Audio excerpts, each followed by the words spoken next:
واللہ میں یہ کام بھی کر لیتا، لیکن میں آپ کے عزم کو دیکھ کے سمجھ رہا ہوں کہ آپ رکنے والے نہیں ہیں۔ عبداللہ بن جعفر رضی اللہ تعالیٰ عنہ نے خط لکھا کہ میں آپ کو خدا کا واسطہ دیتا ہوں کہ اپنے ارادے سے بعد آ جائیں، کیونکہ اس راہ میں آپ کے لیے ہلاکت دیکھ رہا ہوں۔ اگر آپ قتل ہو گئے تو زمین کا نور بجھ جائے گا، زمین کا نور بجھ جائے گا۔ اسی طریقے سے آپ نے ان سب کے باوجود ارادہ کر لیا تھا ظالم کے سامنے کھڑے ہونے کا، آپ نے سفر کا ارادہ کر لیا۔ راستے میں ایک شاعر ملا، اس سے پوچھا کہ کوفہ والوں کا کیا حال ہے؟ اس نے کہا کہ کوفہ والوں کے دل آپ کے ساتھ ہیں، تلوار بنو امیہ کے ساتھ ہے، یعنی وہ ان کے ساتھ ہیں، دل آپ کے ساتھ ہیں، تلوار ان کے ساتھ ہیں۔ یہ حقیقت بیان کر دی آپ نے۔ مسلم بن عقیل کو اپنا ایلچی بنا کر بھیجا کہ جائیں کوفہ میں دیکھیں حالات کیا ہیں۔ آپ وہاں پر پہنچے تو وہاں کے گورنر عبداللہ بن زیاد نے آپ کو گرفتار کیا، سرعام آپ کو پھانسی چڑھا دی اور آپ کو شہید کر دیا، اور لوگوں کو ڈرایا اور دھمکایا کہ اگر کسی نے حضرت امام حسین کا ساتھ دیا تو اس کے ساتھ بھی یہ انجام دیا جائے گا۔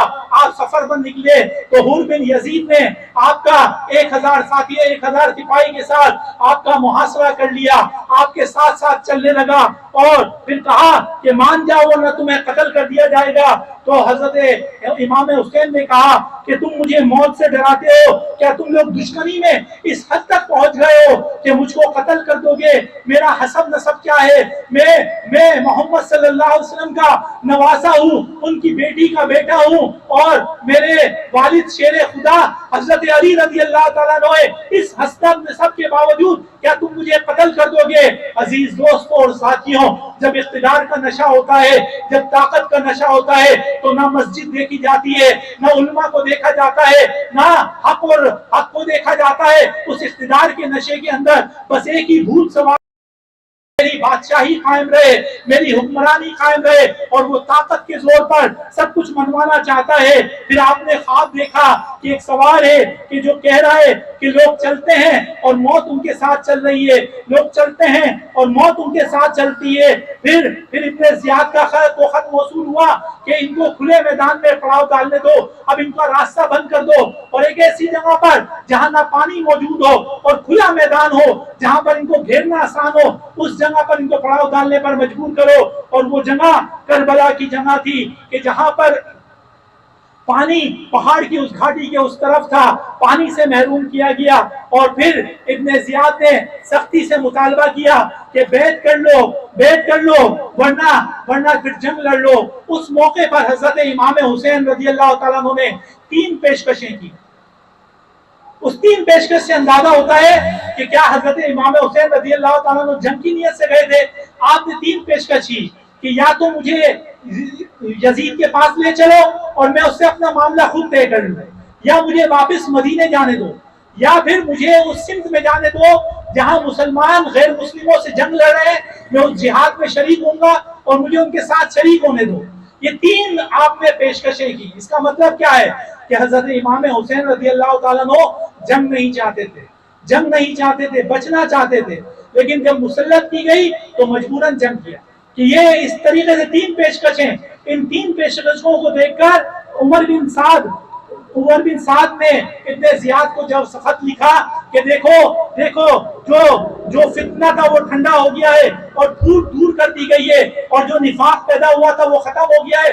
3 صورتیں تینوں قابل قبول ہیں، آپ کو جو پسند ہے آپ اس کی بتا دیجئے۔ ان تینوں شرطوں میں کہ یا تو یزید کے پاس یہ پیش ہو جائے، یا مکہ مدینے واپس چلے جائے، یا پھر ان کو مسلمانوں کی جہاں پر جہاد کر رہے وہاں جانے دیا جائے، اس کے فتنہ ختم ہو جائے گا۔ کیونکہ وہ بھی نہیں چاہتے تھے کہ حضرت امام حسین رضی اللہ عنہ کے ساتھ سختی کی جائے، لیکن قریب تھا کہ ان تینوں میں سے کوئی ایک شرط قبول کر لی جائے۔ لیکن جو شاہی خاندان کے اندر جو نفرت لے کر بیٹھے ہوئے تھے، انہوں نے کہا کہ یہی تو موقع ہے کہ حضرت امام حسین رضی اللہ تعالیٰ عنہ کو مجبور کیا جائے، کہ ان کے پاس ایک ہی آپشن ہے کہ یا تو بیعت کر لیں یا جنگ لڑ لیں، اس کے علاوہ کوئی بات نہیں کی جائے گی۔ اگر آج امام حسین رضی اللہ تعالیٰ عنہ کو جانے دیا تو یہ کل مضبوط ہو کے پھر تم پر حملہ آور ہوں گے، اس لیے ان کو یہی پیشکش کی جائے۔ اور پھر کہا گیا کہ اب آپ کے پاس ایک ہی راستہ ہے، یا تو بیعت کر لیجئے یا جنگ کر لیجئے۔ اور حضرت امام حسین رضی اللہ تعالیٰ عنہ یہ سمجھتے تھے کہ اگر ظالم کے ہاتھ پہ میں نے بیعت کر لی تو اس کا جتنا ظلم ہے اس میں شامل ہو جاؤں گا۔ تو اس لحاظ سے جب آپ پر جنگ مسلط کی گئی، آپ پر مسلط کی گئی، تو پھر آپ نے اس جنگ کے اندر وہ یہ جانتے ہوئے کہ 72-73 لوگ ہیں اور سامنے 4000 سے زائد لوگ ہیں کہ اس جنگ کا نتیجہ کیا نکلے گا، لیکن آپ نے بیعت کے مقابلے میں جنگ کو ترجیح دی، لڑنے کو ترجیح دی، شہادت کو ترجیح دی، تقریر کی کہ کل میرا ان کے ساتھ فیصلہ ہو جائے گا، یہ صرف میری جان لینا چاہتے ہیں، تم لوگ تاریکی میں نکل جاؤ، ان کو تم سے کوئی دشمنی نہیں ہے، یہ تم پر کوئی باس پرس نہیں کریں گے، تم لوگ نکل جاؤ اور جو ہے وہ جو کچھ بھی کریں گے وہ میرے ساتھ کریں گے۔ لیکن اہل بیت نے ایک زبان ہو کر کہا سے چیزہ بھی دیا جائے تب بھی ہم آپ کا ساتھ نہیں چھوڑیں گے، تب بھی ہم آپ کا ساتھ نہیں چھوڑیں گے۔ اور پھر آپ نے صبح دشمنوں کے سامنے آخری خطبہ پیش کیا، آپ نے کہا کہ لوگوں میرا حسب نسب یاد رکھو کہ کیا تمہارے لیے میرا قتل کرنا جائز ہے؟ میں نبی کی بیٹی کا بیٹا، علی کا بیٹا، سید الشہداء میرے چچا ہیں، میرے بارے میں رسول اکرم صلی اللہ علیہ وسلم کا قول ہے کہ جنت میں نوجوانوں کے سردار ہوں گے، اور میری اس بات کی تصدیق زید بن ارقم اور انس بن مالک اور جابر بن عبداللہ بھی کرتے ہیں کہ کیا تم مجھے قتل کر دو گے؟ پھر حور بن یزید کو کہا کہ تمہارے پاس دو انتخاب ہے کہ جنت اور جہنم، اس دو میں سے کوئی ایک راستے کا انتخاب کر لو۔ اور حور بن یزید نے حضرت امام حسین رضی اللہ تعالیٰ عنہ کے ساتھ شامل ہونے کو ترجیح دی اور ابن زیاد کی فوج سے الگ ہو گئے اور آپ کے ساتھ مل کر محاصرہ کیا گیا۔ جنگ شروع ہوئی اور لوگ شہید ہوتے رہے، باری باری شہید ہوتے رہے، یہاں تک کہ میدان جنگ میں خالی تنہا حضرت امام حسین رضی اللہ تعالیٰ عنہ باقی بچے۔ آپ کے جسم پر 33 نیزے کے زخم تھے، 34 تلواروں کے زخم تھے، اس کے باوجود آپ کھڑے تھے۔ اندازہ لگائیے کس عظیم قربانی کے لیے ظالم حکومت کے سامنے کھڑے ہونے کے لیے آپ چاہتے تو آپ کو خانہ کعبہ کا متولی بنا دیا جاتے، آپ مانگتے تو مسجد نبوی کا امام بنا دیا جاتا، لیکن آپ نے حق بات کہنے کو ترجیح دی، آپ نے کوئی کمپرومائز نہیں کیا، کوئی جھکنے کے لیے۔ اور پھر ایک نیزہ آپ کے گلے میں پیوست ہوا اور پھر آپ زخمی ہو کے گر گئے اور پھر آپ کا سر قلم کر دیا گیا، جسم سے الگ کر دیا گیا اور آپ کا سر یزید کے سامنے پیش کیا گیا۔ اور آپ دیکھیے ظالموں کو کہ جب ان کا نشہ سر چڑھتا ہے تو پھر وہ قرآن کو بھی اپنے مطلب کے لیے استعمال کرتے ہیں۔ حضرت امام حسین رضی اللہ تعالیٰ عنہ کے اس کٹے ہوئے سر کو دیکھ کر اس نے آیت پڑھی وَتُعِزُّ مَن تَشَاءُ وَتُذِلُّ مَن تَشَاءُ کہ اللہ تعالیٰ عزت دینے والا ہے، اللہ تعالیٰ ذلیل کرنے والا ہے۔ وہ اپنے طور پر یہ آیت کی تلاوت کر رہا تھا، لیکن قیامت تک کے لیے حضرت امام حسین رضی اللہ تعالیٰ عنہ نے عزت والے اور ذلت والے کو بطور مثال بنا کر پیش کر دیا۔ آج تک اور قیامت تک عزت والا کون ہے اور ذلیل کون ہے اس کا فیصلہ ہو چکا۔ تم کتنا قرآن کی آیت تلاوت کر لو، در حقیقت تمہارا عمل بتاتا ہے کہ تم کس سمت میں کھڑے ہو۔ اس لیے میرے بھائیوں اور دوستوں، یہ وہ پس منظر تھا، یہ وہ قربانی تھی، یہ وہ عظیم شہادت تھی جو حضرت امام حسین رضی اللہ تعالیٰ عنہ نے پیش کی اور وہ عظیم شہادت دے دی۔ میرے بھائیوں اور دوستوں، کلمہ شہادت میں اور آپ بھی پڑھتے ہیں، اذانوں کے اندر اشہد ان لا الہ الا اللہ کی صدا بلند ہوتی ہے اور صدائیں بلند ہوتی ہیں، لیکن حضرت امام حسین رضی اللہ تعالیٰ عنہ نے اپنی سیرت سے، اپنے کردار سے بتایا کہ شہادت دو طرح ہوتی ہے، ایک قولی شہادت ہوتی ہے، ایک عملی شہادت ہوتی ہے۔ قولی شہادت یہ ہوتی ہے امریکہ ظالم ہے، اسرائیل ظالم ہے، یہود و نصارہ ظالم ہے، یہ قولی شہادت ہوتی ہے۔ آپ جاگیردار کو، وڈیرے کو، سرمایہ دار کو برا بھلا کہتے رہے، یہ قولی شہادت ہوتی ہے۔ عملی شہادت کیا ہوتی ہے؟ بیت المقدس ہمارا ہے، فلسطین ہمارا ہے، اس کے خاطر ہم اپنے 85,000 بچوں کو کو شہید کرا دیں گے، لیکن اسرائیل کو اپنا خدا تسلیم نہیں کریں گے۔ حماس نے عملی شہادت دے کر پیش کیا کہ یہ ہے عملی شہادت کہ اپنے سر کٹوا دو، اللہ کے راستے میں اپنی جان دے دو۔ ایران نے اس عملی شہادت کا مظاہرہ کیا، اپنے سربراہ کو شہید کرا دیا، فوج کے سربراہ کو شہید کرا دیا۔ امریکہ کہتا رہا جھک جاؤ جھک جاؤ، اور سارے حکمران مسلم ممالک کے جھکے ہوئے نظر آئے، لیکن عملی شہادت دینے والوں نے کہا کہ عملی شہادت تو یہ ہے کہ زندگی کتنے عرصے بچا لو گے، کتنے عرصے زندہ رہ لو گے، جو پچھلے غلام تھے، غلام اتنے غلام تھے، کتنے عرصے زندہ رہے، بالآخر اس دنیا سے رخصت ہو گئے۔ عظیم موت یہ ہے اللہ کے راستے میں شہید ہو جاؤ، اللہ کے راستے میں۔ عزیز دوستو اور ساتھیو، امام حسین رضی اللہ تعالیٰ عنہ نے عملی شہادت کی بات کی کہ جاگیرداروں کو کوسنا نہیں ہے، وڈیروں کو کوسنا نہیں ہے، ظالموں کو برا بھلا نہیں کرنا ہے، بلکہ اس نظام کے خلاف جدوجہد کرنی ہے، اپنا مال دینا ہے، اپنا وقت دینا ہے، اور ضرورت پڑی تو اللہ کے کلمے کے نفاذ کے لیے اپنی جان قربان کر دینی ہے۔ یہ ہے وہ عملی شہادت جو حضرت امام حسین رضی اللہ تعالیٰ عنہ نے دی ہے۔ عزیز دوستو اور ساتھیو، آج امت سوا عرب ہے، آج مسجدوں سے اللہ اکبر کی صدا بلند ہوتی ہے، ابھی حج ختم ہوا ہے، لاکھوں لوگوں نے حج کیا ہے، لیکن اس وقت امت کا حال کیا ہے؟ فلسطین پہ ظلم ہے، لبنان پہ حملے ہیں، شام میں جنگ ہے، افغانستان میں جنگ ہے، کشمیریوں کو شہید کیا جا رہا ہے۔ اس وقت کیا ہے؟ بابری مسجد ہندوؤں کے قبضے میں ہے، اس وقت بیت المقدس یہودی اس کو مسمار کرنے کے لیے پر تول رہے ہیں، ساری طاقتیں ان کے پاس ہیں۔ اس وقت امت کے لیے ایک ہی بات ہے، عملی شہادت کے لیے تیار ہو جائے۔ حضرت امام حسین رضی اللہ تعالیٰ عنہ کے نام پر حلیم نہیں کھانا، پانی نہیں پینا، نذر و نیاز نہیں کرنا۔ حضرت امام حسین رضی اللہ تعالیٰ عنہ نے ثابت کیا کہ ظالم کو کبھی قبول نہیں کرنا ہے، اس ظلم کے خلاف اپنی جان قربان کرنی ہے، تو جان قربان کرنے کے لیے تیار ہو جاؤ۔ اس لیے میرے بھائیوں اور دوستو، دنیا بھر میں جو تبدیلی نظر آ رہی ہے، دنیا بھر کے اندر مٹھی بھر مسلمان ہیں اور کفر کے مقابلے میں کھڑے ہیں۔ لوگ کہتے تھے حماس ختم ہو جائے گی، حماس کو ختم کر دیا جائے گا، اور پوری عرب دنیا اسرائیل اور امریکہ سے ڈری ہوئی بیٹھی تھی۔ حماس نے ثابت کیا 350 سال تک جدوجہد کی، سر جھکانے کے لیے تیار نہیں ہوئے، اور بالآخر اسرائیل کو ناک رگڑنا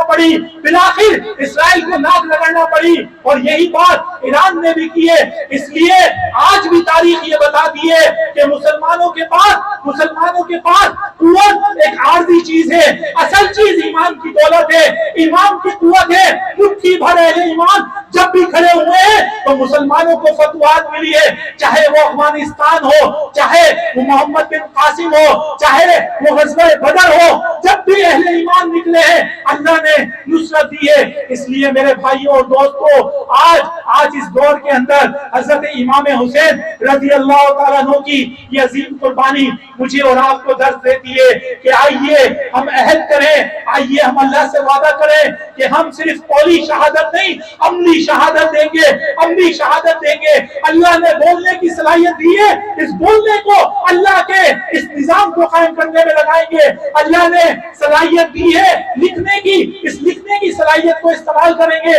اللہ نے مال دیا ہے، اللہ کے راہ میں قربان کریں گے، اور اس جدوجہد کے اندر جب ضرورت پڑے گی تو اللہ کے ہر راستے میں قربان ہو کر اپنی اس جان کو قربان کر کے حضرت امام حسین رضی اللہ تعالیٰ عنہ کی صف میں شامل ہوں گے، اور انشاءاللہ ایک دن آئے گا کہ اللہ تعالیٰ ہمیں اور آپ کو سرخرو کرے گا۔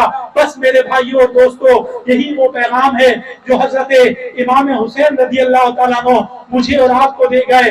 اللہ تعالیٰ ہم سب کو عمل کرنے کی توفیق عطا فرمائے، قولی شہادت کے ساتھ عملی شہادت کی توفیق عطا فرمائے، اور اس زمین پاکستان پر اللہ کے کلمے کو نافذ کرنے کے لیے اپنا وقت، اپنی جان اور اپنا مال اللہ کے راستے میں خرچ کرنے کی توفیق عطا فرمائے۔ وآخر دعوانا ان الحمدللہ رب العالمین۔ جزاک اللہ۔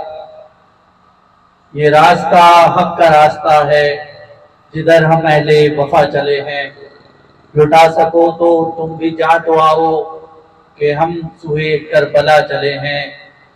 یہ تھے خالد صدیقی صاحب جو ہمیں شہادت امام حسین رضی اللہ تعالیٰ عنہ کی روشنی میں عصر حاضر میں ہمارے کرنے کے کام، ہماری ذمہ داری جو ہے بتا رہے تھے۔ آج اس محفل کے اندر موجود تمام شرکا انشاءاللہ اس عزم کے ساتھ یہاں سے اٹھیں گے کہ ہم امام حسین رضی اللہ تعالیٰ عنہ کے اس راستے کے راہی بنیں گے کہ جو راستہ امام حسین رضی اللہ تعالیٰ عنہ نے قیامت تک آنے والی انسانیت کے سامنے پیش کر دیا ہے۔ اب میں اس محفل کے اختتام کی جانب ہم بڑھ رہے ہیں، اور میں اس محفل کا اختتام محترم خالد صدیقی صاحب سے ملتمس ہوں کہ وہ آئیں اور دعا پہ اس محفل کا اختتام کریں۔ محترم خالد صدیقی۔ للہ رب العالمین والعاقبۃ للمتقین والصلاۃ والسلام علی رسول کریم رب اغفر وارحم وانت خیر الراحمین لا الہ الا انت سبحانک انی کنت من الظالمین یا حی یا قیوم برحمتک نستغیث اللہم اجرنا من النار اللہم اجرنا من النار۔ یا رب کریم، یا رب ذوالجلال، جن لوگوں نے اس محفل کو سجانے کے لیے دوڑ دھوپ کی ہے، کوششیں کی ہیں، اللہ ان کے علم میں، عمل میں، رزق میں برکت عطا فرما۔ اللہ انہوں نے جو کوششیں کی اپنی بارگاہ میں قبول فرما۔ ہم سب کو اقامت دین کے لیے اللہ ہم سب کو اپنی صلاحیتیں لگانے کی توفیق عطا فرما۔ اللہ یہود و نصارہ کو نیست و نابود فرما۔ اللہ امت مسلمہ کو اتحاد اور اتفاق عطا فرما۔ یا رب رحمان، یا رب کریم، ایک کلمے کی بنیاد پر اس امت کو امت بنا دیجیے، ہر طرح کی تقسیم سے محفوظ فرما دیجیے۔ یا رب رحمان، یا رب کریم، اس امت کو جذبہ جہاد عطا فرمائیے، شہادت حق ادا کرنے کی توفیق عطا فرما دیجیے۔ حضرت امام حسین رضی اللہ تعالیٰ عنہ کے پیغام کو سمجھنے اور اس راستے پر چلنے کی توفیق عطا فرما دیجیے۔ اے اللہ اس پاکستان پر اپنی رحمت برکت نازل فرما۔ اے اللہ غزہ کے مسلمانوں کی مدد فرما۔ اے اللہ مسجد اقصیٰ کے تحفظ کے لیے اے اللہ غیرت مند حکمران عطا فرما۔ صلاح الدین ایوبی، طارق بن زیاد جیسے حکمران عطا فرما۔ اے اللہ رب الجلال ظالموں سے نجات عطا فرما، اس پاکستان میں اسلامی نظام عطا فرما۔ اے اللہ رب الجلال اس بستی پر، اے اللہ یہاں کے رہنے والوں پر اپنی رحمتیں برکتیں نازل فرما، ہر آزمائش سے محفوظ فرما، ہر پریشانی سے محفوظ فرما، اس محلے کے رہنے والے ہر گھر پر اپنی رحمتیں برکتیں نازل فرما۔ وصلی اللہ تعالی علی خیر خلقہ محمد وعلی آلہ وصحبہ اجمعین برحمتک یا ارحم الراحمین۔